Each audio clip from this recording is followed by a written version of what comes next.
totes. Gràcies per ser aquí.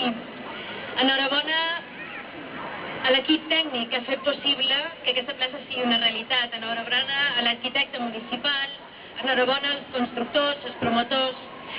Unes gràcies molt especials a en Ben Jacobet, que ens permet tenir tot aquest soroll de nins i nines que també aixecaran sa veu si passa alguna cosa més, que disfruten de la seva instal·lació, de la seva obra artística i que tan generosament ha volgut contribuir i participar en aquesta nova plaça d'aquesta ciutat diferent.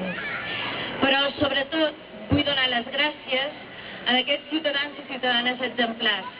Des d'Anna Cristina a totes les persones que ens acompanyen aquí.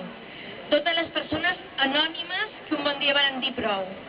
Gràcies per recordar-nos que hi ha ciutadans i ciutadanes disposats a participar i fer-ho. Gràcies per la perseverància. Gràcies per la lluita.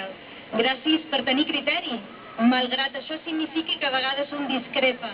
Que bé, que puguem discrepar i trobar punts de consens. Gràcies per ser-hi i per continuar.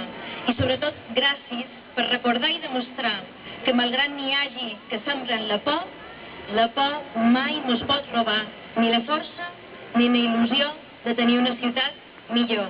Gràcies, salut, força, coratge i sobretot empenta per disfrutar d'aquesta plaça i de molts altres indrets a la ciutat de Palma. Per tots vosaltres.